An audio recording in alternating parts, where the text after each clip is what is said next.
ప్రభుత్వాలు చెప్తున్నాయి కదా, భూమి లేని ప్రతి ఒక్కరికి భూ పంపిణీ ద్వారా భూములు ఇస్తున్నాము, పక్కా ఇల్లు కట్టిస్తున్నాము, రుణాలు రాయితీలు ఇస్తున్నాము, అన్నీ ఇస్తున్నాం, ఇంకేం కావాలి ప్రజలకు అంటున్నారు కదా. ఇవ్వడం లేదు కదా, ఇస్తే ఎందుకు వస్తారు నిజానికి. ఇప్పుడు సరిగ్గా మీరు అక్కడ చర్చ చేస్తే 2004లో ప్రభుత్వంతో చర్చలు జరిగినప్పుడు రామకృష్ణ నాయకత్వంలోనే 2 విప్లవ పార్టీలు వచ్చాయి.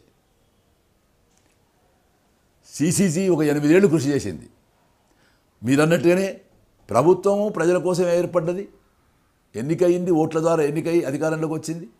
మీరు ప్రజల మధ్యనే ఉండి చేస్తున్నారు, మేము ఒప్పుకుంటాము. ఇద్దరి యొక్క లక్ష్యము ప్రజలే అయినప్పుడు, ఇద్దరి యొక్క లక్ష్యం ప్రజా సంక్షేమం అయినప్పుడే అక్రాస్ ది టేబుల్ కూర్చొని మీరు మాట్లాడండి అని ప్రతిపాదించారు. 8 ఏళ్ళు కృషి చేశారు దానికి. ఈ 8 ఏళ్ల కృషిలో చంద్రబాబు నాయుడు కాలంలో అది విఫలమైంది, చర్చల దాకా వచ్చింది, కానీ రోజు ఎన్కౌంటర్లు జరగడంతో అది ఆగిపోయింది. 2004 ఎన్నికల ఎజెండా అదైపోయింది. చంద్రబాబు నాయుడు భాషల్లోనైతే అది రిఫరెండం అయింది. ఏమిటి? ప్రపంచ బ్యాంకు నమూనా అభివృద్ధి అమలు చేయడం అది ఒకటి, నక్సలైట్లతో చర్చలు జరపడం అది 2, ప్రత్యేక తెలంగాణ అనేది 3. ఈ 3 నేను యథావిధంగా కొనసాగిస్తాను, అధికారానికి వస్తే ఇంకెక్కువ చేస్తాను. ప్రపంచ బ్యాంక్ అభివృద్ధి నమూనా అమలు చేస్తాను, నక్సలైట్ల శాంతి భద్రత చూసి చంపేస్తాను, ప్రత్యేక తెలంగాణ ససేమిరా ఒప్పుకోను అని చంద్రబాబు అన్నాడు. లేదు, మేమందరం భవిష్యత్తుగా నక్సలైట్లతో చర్చలు జరుపుతాము అని కాంగ్రెస్తో సహా అన్ని పార్టీలు చెప్పాయి. భవిష్యత్తుగా చర్చలు జరుపుతామనేటువంటి వాగ్దానం ఏం చేశారో ఆ వాగ్దానం ఆధారంగా రాజశేఖర రెడ్డి అధికారానికి వచ్చాడు. అధికారానికి వచ్చి చర్చలు జరిపారు, గాలింపు చర్యలు నిలిపేశారు, పార్టీ మీద నిషేధం ఎత్తివేశారు, చర్చలు ఎన్కౌంటర్లు ఆగిపోయినాయి, చర్చలకు పిలిచారు. చర్చలలో మీరు చెప్పిన అంశాలే చర్చకు వచ్చినాయి. ప్రజాస్వామిక హక్కులను పరిరక్షించడం, భూ సంస్కరణలు చేయడం. అప్పుడే మొదటిసారిగా వచ్చిన ప్రతిపాదన ఏమిటంటే, భూమి లేని నిరుపేద ప్రజలందరికీ కూడా ప్రభుత్వ భూములు కానీ, భూస్వాముల దురాక్రమణలో ఉన్నటువంటి భూములు కానీ తీసుకొని ప్రతి దళిత కుటుంబానికి 3 ఎకరాలు స్త్రీ పేరు మీద పట్టా చేయాలి. అడవిలో ఉండే భూమి అంతా కూడా జల్ జంగల్ జమీన్ మీద ఆదివాసులకి అధికారం ఇవ్వాలి, 170 అమలు చేయాలి. మా లెక్కల ప్రకారం 1,20,00,000 భూమి ఇవాళ ఆంధ్రప్రదేశ్లో మిగిలి ఉన్నది. ఇదంతా పంచిపెట్టాలి. మేము స్వాధీనం చేసుకున్నాం, మా నాయకత్వంలో ఒక 2 లక్షల ఎకరాల భూమి మైదాన ప్రాంతంలో స్వాధీనం చేసుకున్నాం, ఒక 3 లక్షల ఎకరాల భూమి అడవిలో స్వాధీనం చేసుకున్నాం. ఇది ఎంత న్యాయబద్ధమైందనేటువంటి ఒక కమిషన్ వేయండి, కేఆర్ వేణుగోపాల్ నాయకత్వంలో కమిషన్ వేయండి, చేసి విచారణ చేయండి అని హూఈజ్ ఆఫ్ ఆంధ్రప్రదేశ్ అందరినీ కూడా ఆ లిస్టులో చేశారు. సరే, అటువంటి కమిషన్ వేయకుండా కోనేరు రంగారావు కమిషన్ వేశారు. కోనేరు రంగారావు కమిషన్ కూడా ఏ భూములైతే భూమి లేని నిరుపేదలైన దళితులు స్వాధీనం చేసుకున్నారో ఆ భూములు వాళ్ళకి పంచి ఇవ్వవలసిందిగా చెప్పడం జరిగింది. అప్పుడు మీరు చెప్పిన భూ అప్పుడు వచ్చినటువంటి ప్రతి దళిత కుటుంబానికి 3 ఎకరాల భూములు ఇవ్వాలి అనేటువంటి ప్రోగ్రాం ఇవాడికి కాక ఈసారి ఎన్నికలలో నేను అధికారానికి వస్తే మావోయిస్ట్ ఎజెండాని అమలు చేస్తానని కొత్తగా ఏర్పడ్డ తెలంగాణ రాష్ట్రంలో అధికారానికి వచ్చినటువంటి కేసీఆర్ ఆయన ప్రతి దళిత కుటుంబానికి 3 ఎకరాలు ఇస్తానని గోల్కొండ మీరు జెండా ఎగరేసినప్పుడు ప్రకటించారు. ఇవాటికి ఆయన 900 కుటుంబాలకు మాత్రం 142 కోట్ల రూపాయలు పెట్టి భూమి కొని ఇచ్చాడు తప్ప ప్రతి దళిత కుటుంబానికి 3 ఎకరాల భూమి ఇవ్వలేదు. ఇది జరగదు. అంతెందుకంటే మీకు రాజ్యాంగంలోనే చూస్తే రాజ్యాంగం 5వ అధికరణ 6వ అధికరణ ఆదివాసులకు చాలా హక్కులు ఇచ్చినాయి. దళితులకు కూడా లేనన్ని ప్రత్యేకమైన హక్కులు ఆదివాసులకు ఉన్నాయి. ఆదివాసులు తలుచుకుంటే ప్రత్యేకమైన రాష్ట్రాలు ఏర్పాటు చేసుకోవచ్చు. ఈశాన్య రాష్ట్రాలన్నీ ఎట్లా ఏర్పడ్డాయి? ఆదివాసులకు జల్ జంగల్ జమీన్ మీద పూర్తి అధికారం ఉంటుంది.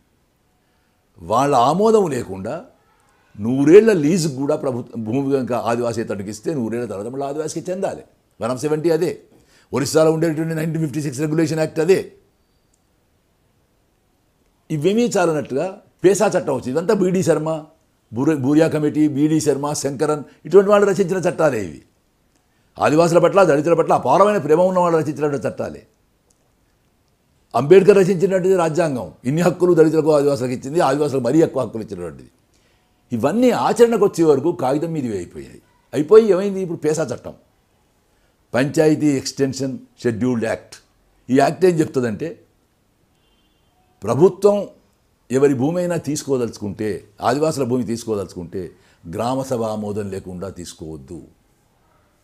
ప్రతి ఆదివాసీ కుటుంబానికి 8 ఎకరాల భూమి ఇవ్వాలి. రాజశేఖర రెడ్డి హయాంలో నల్లమలకు వెళ్ళి ఆదివాసీ కుటుంబాలకు 8 ఎకరాల భూమి ఇస్తానని పట్టాలు ఇచ్చి, ఇదే నల్లమలలో ఉండేటువంటి 6,000 ఎకరాల భూమిని వజ్రాల కంపెనీకి తవ్వకాలకు ఇచ్చేశాడు. అంటే ఆదివాసులకు ఇచ్చే భూములనేమో ఎకరము 2 ఎకరాలు 3 ఎకరాలని కాగితం ఇస్తారు, కంపెనీలకు ఇచ్చేటువంటి భూములేమో 1000 ఎకరాలుగా ఉంటాయి. ఈ చేత 1 ఎకరం 2 ఎకరాలు ఇస్తారు, ఈ చేత 1000 ఎకరాలు తీసేసుకుంటారు. ఇది ఇవాళ దండకారణ్యం. నేను చెప్పడం కాదు. 1974లో మొత్తం గోదావరి తీరం వెంబడి ఒక ఓపెన్ టాప్ జీప్లో రాజీవ్ గాంధీ వెళుతూ ఢిల్లీ నుంచి ప్రతి ఆదివాసీ కోసం 100 రూపాయలు ఇస్తే 1 రూపాయి కూడా ఆదివాసికి చేరడం లేదు, 1 రూపాయి ఇస్తే 1 పైసా కూడా ఆదివాసి చేరడం లేదు, మధ్య దళారీలే తినేస్తున్నారు. ఇప్పటివరకు ప్రభుత్వాలు ఆదివాసుల కోసం విడుదల చేసిన డబ్బు కనుక లెక్కేస్తే ప్రతి ఆదివాసీ కుటుంబానికి 1 కోటి రూపాయలు వస్తాయి. రాజీవ్ గాంధీ ఒప్పుకున్నాడు 87లో.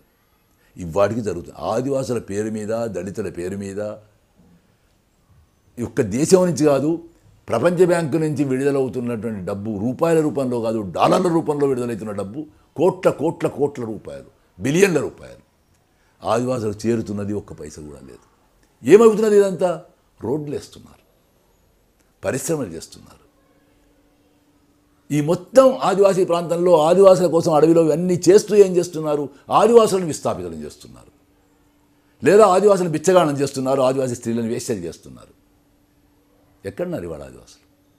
అయితే ఇంత చేసినప్పటికీ అమెరికాలాగా రెడ్ ఇండియన్లు మ్యూజియం వస్తువులైనట్టుగా, ఆస్ట్రేలియాలాగా ఆదివాసులంతా అదృశ్యమైపోయినట్టుగా భారతదేశంలో ఆదివాసులు అట్లా కాకుండా ఎందుకు మిగిలిందంటే వీళ్లకు ఒక సాయుధ పోరాటం సిద్ధాంతాన్ని అందించినటువంటి మావోయిస్ట్ పార్టీ, ఆనాడు మార్క్సిస్ట్ లెనినిస్ట్ పార్టీ, జవహర్లాల్ నాయకత్వం పార్టీ నక్సల్ బరి నాటించి వాళ్ళ దండగా ఉన్నది.